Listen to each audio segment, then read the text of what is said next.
बिस्मिल्लाहिर्रहमानिर्रहीम। अस्सलाम वालेकुम मेंबर्स व्यूअर्स, होप सब खैर खैरियत से होंगे। आज की वीडियो में ये डिस्कस कर लेते हैं जो डिसीजन इलेक्शन कमीशन का, जिसका कल हमने ज़िक्र किया था कि उसका एक इमीडिएट इफ़ेक्ट तो मार्केट में आया और डिसीजन जो सा है वो किस तरह का आया और उसका जो अब आगे जाके आने वाले दिनों में या कुछ हफ़्तों में जो इम्पेक्ट आएगा वो ज़्यादा इंपॉर्टेंट है, क्योंकि उसकी वजह से मार्केट जो सा अब दोबारा अपनी एक मूवमेंट जो सी है वो बनाएगी। तो उसको थोड़ा सा डिस्कस कर लेते हैं ताकि जो भी बेहतरीन स्ट्रेटजी है उसको फॉलो किया जा सके। प्लस कल जिस तरह आईटी सेक्टर को डिस्कस किया था, आज कुछ थोड़ा सा ऑयल सेक्टर के स्टॉक्स जिनमें नॉर्मली हम ट्रेड करते हैं, सजेस्ट करते हैं, उनको डिस्कस कर लेते हैं उनके साथ, क्योंकि सेम स्ट्रेटजी के साथ आप जो भी उसी सेक्टर के कुछ स्टॉक्स हैं वही स्ट्रेटजी उसमें फ़ॉलो कर सकते हैं। तो ये चीज़ें थोड़ी सी आज डिस्कस कर लेते हैं। तो सबसे पहले तो आ जाएँ पीएसएक्स के हवाले से। आपने देखा आज मार्केट जब ये डिसीजन आता तो नेगेटिव ओपनिंग दी मार्केट ने और काफ़ी चीज़ें डाउन साइड पे थी। बट जब डिसीजन आया तो उससे फ़र्स्ट इंप्रेशन तो ये आया कि कोई ऐसी बड़ी रद्दोबदल, कोई एक हलचल कह लें, पॉलिटिकल अनस्टेबिलिटी तो नहीं आ रही, क्योंकि वो फ़ैसला कुछ इस तरह का था कि उसको उसके ऊपर उसकी एक्सप्लेनेशन आनी स्टार्ट हो गई और ये पता चला कि कोई ऐसा नहीं आया कि जिसकी वजह से पीटीआई कोई ऐसा ऐलान कर दे कि वो फ़ौरन जौन सा है वो कोई लॉन्ग मार्च कर रहे हैं या वो एहतजाज कर रहे हैं, और ना ही ऐसा आया कि जिसकी वजह से जो प्रेजेंट गवर्नमेंट है उसको ख़तरा हो जाए। और तो वो ऐसे सिचुएशन में आपने देखा कि मार्केट ने फिर रिबाउंड किया वहाँ से और पॉजिटिव साइड पे गई और एंड में फिर थोड़ी सी करेक्शन आई।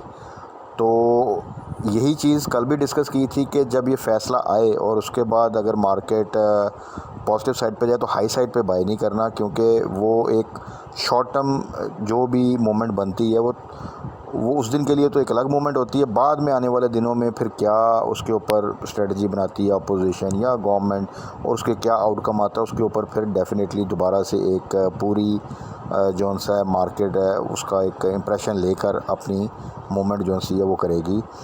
तो अब इसमें देखें, एक तो ये चीज़ क्लियर होगी कि ये चीज़ अब दोबारा से लंबी चलेगी। एक ये चीज़ अब अदालतों में जाएगी, वहाँ पर दोबारा जौन सा चीज़ें फ़ाइट करेंगी दोनों पार्टीज़।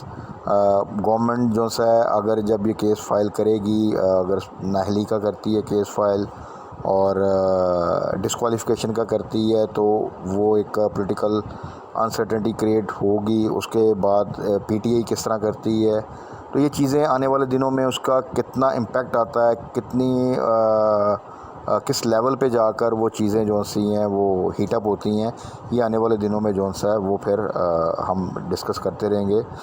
दुआ ये होनी चाहिए कि चीज़ें स्टेबिलिटी की तरफ जाएँ। बहुत ज़्यादा अनस्टेबिलिटी और वॉलेटिलिटी इस पूरे साल में रही है और पीएसएक्स मैं अगेन फिर वही कहूँगा कि किसी न किसी तरह अपने आप को मैनेज कर रही है। अदरवाइज़ जो सिचुएशन अगर आप देखें वो सिर्फ पॉलिटिकल साइड पे नहीं है। इसी साल में आप देख रहे हैं तो इंटरनेशनल लेवल पे यूक्रेन का जो इशू है, जो वॉर वाला, वो स्टार्ट हो गया। फिर हमारे यहाँ पे वोट ऑफ नो कॉन्फिडेंस, फिर जो इकनॉमी की सूरत हाल है वो आपके सामने है। तो अभी इंटरनेशनल लेवल पे जो चाइना ताइवान का अगर खुदा न खास्ता कोई इशू स्टार्ट हो जाता है तो वो अगेन आपकी international crude oil prices, commodity prices पे क्या इम्पेक्ट आएगा, स्टॉक मार्केट्स पे, वो एक अलग से जो सा एक पूरा एरिया जो सा के इम्पेक्ट करता है पाकिस्तान स्टॉक मार्केट को। सो ओवरऑल काफ़ी ज़्यादा हलचल है लोकल लेवल पे भी और इंटरनेशनल लेवल पे भी, और लोकली तो आपको पता ही है इस वक्त। एक थोड़ी सी साथ अच्छी न्यूज़ ये भी आई थी आज कि आईएमएफ जो सा उसकी तरफ से ये थोड़ी सी बातचीत स्टार्ट हुई कि जो से पाकिस्तान ने जो भी प्री रिक्विजिट्स थी वो कंप्लीट की हैं। तो लग रहा है कि जो नेक्स्ट इंस्टॉलमेंट है वो रिलीज़ कर देगा एटलीस्ट आईएमएफ। अब तो एक्चुअली इस पे भी बहस नहीं हो रही कि रिलीज़ करेगा या नहीं करेगा, उस तरफ तो ओके है। अब असल में ये भी इस वक्त सिचुएशन है पाकिस्तान की कि जल्दी रिलीज़ कर दे, क्योंकि पाकिस्तान को बहुत जल्द फाइनेंशियल सपोर्ट चाहिए। जो इस वक्त हमारे फॉरेन रिजर्व्स की सूरत हाल है, और बहुत से दोस्त अगर प्राइवेट सेक्टर में काम कर रहे हैं तो वो उनको भी पता होगा कि एलसीज़ वगैरह ओपन करने में क्या मुश्किलात पेश आ रही हैं। तो एनीवेज़ मार्केट के हवाले से देखें, मार्केट अगेन कोई मेजर न्यूज़ नहीं आती तो अपने आप को इसी तरह ही आप कह रहे हैं रेंज बाउंड एक्टिविटी के साथ जो सा मूव करेगी। उसमें स्ट्रेटजी अल्लाह का शुक्र ये है कि कोई ऐसा फ़ैसला या ऐसी अभी तक कोई आगे स्टेप गवर्नमेंट की तरफ से या अपोजिशन की तरफ से नहीं आया जिसकी वजह से कोई बहुत ज़्यादा अनस्टेबिलिटी हो और उसका कोई बहुत ज़्यादा बुरा इम्पैक्ट मार्केट पे आए। बाकी इकनॉमिकली क्या आता है फ़ैसले आगे और पॉलिटिकली क्या चीज़ें आगे किस तरह चलती हैं उसके अकॉर्डिंगली एहतियात के साथ इस पूरे सिनेरियो में लेवरेज पे कभी भी बाय नहीं करना, whatsoever the case high side पे बाय नहीं करना। जब भी मार्केट एक अच्छी रैली बनाए कोशिश करें जब डिप पे हो वहाँ पे चीज़ों को बाय करें और फिर जैसे ही आपको प्रॉफिट मिले तो वो शॉर्ट ट्रेड्स करते जाएं जब तक कि चीज़ें थोड़ा कुछ अरसे के लिए स्टेबलाइज मोड में नहीं आती।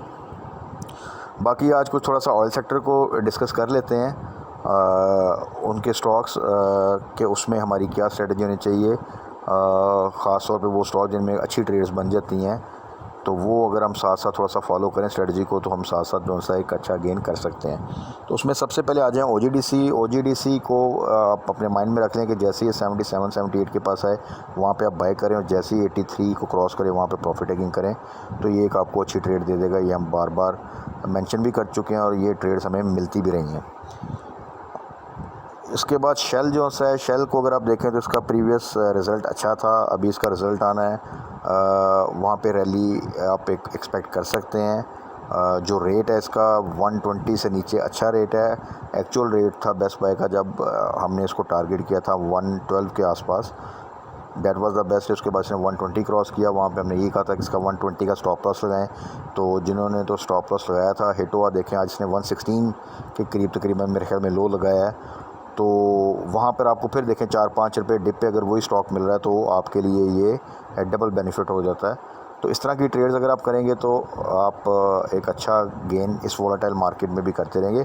ओवरऑल शेल अराउंड 116, 115, 117 अच्छा रेट है, वहाँ पे आप एंट्री ले सकते हैं। जैसे ही 120 से ऊपर जाए वहाँ पे प्रॉफिट टेकिंग करें या 120 का स्टॉप लॉस लगाएं। HTL थोड़ा सा आप कह सकते हैं साइड आइटम है, इसमें जब रैली बनेगी थोड़ी सी मार्केट स्टेबलाइजेशन चाहिए, बट जो इसका एग्जिस्टिंग रेट है वो रेट अट्रैक्टिव है। कुछ क्वांटिटी में आप इसको लेकर होल्ड कर लें। डे ट्रेड नहीं इसमें मिल सकती है आपको, शॉर्ट ट्रेड थोड़ा सा इसको होल्ड करेंगे अगर आप थोड़े से अरसे के लिए, और वो भी अरसा आप समझ लें कि यही अगस्त सितंबर। तो जैसी चीज़ें थोड़ी सी बेहतर होंगी इसमें आप एक अच्छी रैली देखेंगे। साइड आइटम्स में हमेशा थोड़ा सा आपको होल्ड करना पड़ता है फॉर कपल ऑफ मंथ्स, तो वहाँ पे फिर आप किसी भी टाइम उनमें जब एक रैली बनती है तो आपको एक अच्छा गेन मिल जाता है। उसके बाद आ जाए अटक रिफाइनरी स्ट्रॉन्ग कंपनी है, इसमें अच्छी मूवमेंट बनती हैं, अच्छी डे ट्रेड भी बनती है। ये उन स्टॉक्स में से है जो एक ही दिन में 4-5% अपसाइड पे जाके 4% लो साइड पे भी आते हैं, तो एक अच्छी रेंज आपको मिल जाती है एवरी वीक। अगर आप कहें तो हर हफ्ते अगर आप देखें तो आप इसमें ट्रेड करके एक अच्छा जो है वो गेन कर सकते हैं, प्रोवाइडेड कि आपका एंट्री लेवल अच्छा हो और फिर इसी तरह आपका बड़ा टाइमली जो है वो एग्जिट भी हो। तो ओवरऑल अगर देखा जाए तो 130 के आसपास बेस्ट प्राइस है इस वक्त जो प्रेजेंट सिनेरियो है उसमें, और अगर इससे नीचे भी जाता है तो उसमें पैनिक मारने की ज़रूरत नहीं, वहाँ पर आपने इसको फर्दर एवरेज करना है। तो आप देखेंगे जैसे ही थोड़ी सी चीज़ें बेहतर होती हैं और एक मूवमेंट बनती है तो ये बड़ा इमीडिएटली 6-7 रुपये का गेन, या अगर थोड़ा सा इसको टाइम मिले तो 10-15% का इवन आपको जो सा प्रॉफिट दे सकता है। तो इसी स्ट्रेटजी के साथ आप अटक रिफाइनरी में करेंगे तो आपको इंशाल्लाह ताला अच्छी ट्रेड्स मिल जाएंगी। और अटक रिफाइनरी है तो अटक रिफाइनरी के साथ नेशनल रिफाइनरी अगर आप देखें तो दोनों सेम ही मूव करती हैं, बल्कि इवन आप पूरा रिफाइनरी सेक्टर को अगर आप देखें तो रिफाइनरी सेक्टर में सबसे पहले आप देखेंगे तो हमेशा मूवमेंट बनेगी अटक रिफाइनरी नेशनल रिफाइनरी में।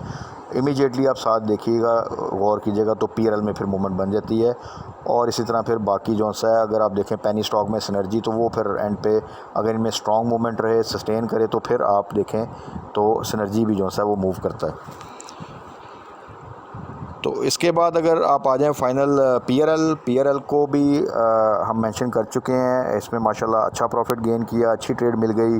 लास्ट टाइम जो हमने जो इस पेंट्री ली थी वो 15 से बिलो थी और इसने फिर 20 को टच किया, वहाँ पर अच्छी प्रॉफिट टेकिंग की। फिर दोबारा इसका जो सा था ये जब ऊपर गया 17 का हमने स्टॉप लॉस रखा था, तो अभी भी इसमें देखें तो आज एक अच्छी मूवमेंट बनी अगेन स्ट्रेटजी वही है, जैसे 15 के आसपास आए तो वहाँ पे बाय है या एवरेज है, और जैसे ही ये 17 से ऊपर जाए तो फिर आपने 17 का स्टॉप लॉस लगा देना है और इसको होल्ड करना है, और जैसे ही फर्दर मूव करे तो फिर वहाँ पे प्रॉफिट टेकिंग करें। इस तरह की सिचुएशन में अगर एक 15, 16, 17 रुपये के शेयर में आपको 2-3 रुपये मिलते हैं विद इन अ वीक, तो I think it's not a bad choice. आप उसमें क्विक प्रॉफिट टेकिंग किया करें तो आपको दोबारा डिप पे चीज़ें मिल जाएंगी, बिकॉज़ के वॉलेटिलिटी रहेगी, अभी भी रहेगी। इकोनॉमिक साइड पे भी चीज़ें अभी उस तरह कोई ऐसा प्लान नहीं सामने आया कि आपको लगे कि स्ट्रॉन्ग फुटिंग पे चीज़ें जो है स्टेबलाइज हो रही हैं। At the same time political side पे अभी एक नया इशू जो सा स्टार्ट होगा, और इसकी सुप्रीम कोर्ट में किस तरह केस जाएगा, किस तरह उसको फ़ाइट किया जाएगा, पॉलिटिकली इस चीज़ को किस तरह हाईलाइट किया जाएगा और उसका क्या रिएक्शन आएगा, तो ये चीज़ें जो सी अभी आने वाले दिनों में मज़ीद थोड़ा सा हलचल मचाएंगी। उस पूरे सिनेरियो में बहुत से स्टॉक्स हैं, हमने वीकेंड की वीडियो में भी डिस्कस किया और अक्सर डिस्कस करते हैं, जिसमें आप मिचल्स देख लें, बर्जर देख लें, नेटसोल देख लें। ये वो स्टॉक्स हैं जिन्होंने बड़ी ज़बरदस्त ट्रेड दी हैं, लेकिन उस ट्रेड का उन्होंने ही फ़ायदा उठाया जिन्होंने प्रॉपरली इसको फॉलो किया कि कहाँ पे बाय करना है और कहाँ पे सेल भी करना है फिर उसको। तो ये चीज़ें जो सी हैं आप इंशाअल्लाह ताला फॉलो करें तो आने वाले दिनों में इंशाअल्लाह ताला मज़ीद जो है किसी ना किसी तरह आप प्रॉफिट जो है वो अर्न कर लेंगे। बाकी कल के लिए स्टे पॉजिटिव, अपने स्टॉक्स पे फोकस करें, और जहाँ पर जो रेट्स हम डिस्कस करते हैं लो साइड पे जहाँ पे एंट्री बनती है या एवरेज करना बनता है सिर्फ वहीं पे एवरेज लें। हाई साइड पे कभी भी एक्साइटमेंट में आके वॉलेटाइल मार्केट में एंट्री ना लें। बहुत से स्टॉक्स हैं बहुत अच्छी प्राइस पे, अगर एक स्टॉक मिस हो भी जाता है तो आप दूसरे स्टॉक को फोकस कर लें, रादर के आप वो स्टॉक में हाई लेवल पे एंट्री लें और फिर वो 3-4 पे नीचे आ जाए और फिर आपको वेट करना पड़े। तो बाकी कल इंशाल्लाह ताला फर्दर मार्केट क्लोजिंग के बाद क्या न्यूज़ आती हैं, क्या स्ट्रेटजी है, और वो स्टॉक्स कुछ स्टॉक्स हैं जिनमें मेरा ख्याल है कल वो इस रेट पे आ जाएंगे जहाँ पर एंट्री लेना बनता है आने वाले दिनों में, और फिर अच्छी ट्रेड मिल सकती है, तो उसको हम कल डिस्कस कर लेंगे। तब तक अपना ख्याल रखिएगा, दुआ में याद रखिएगा। स्टे ब्लेस्ड, अल्लाह हाफ़िज़।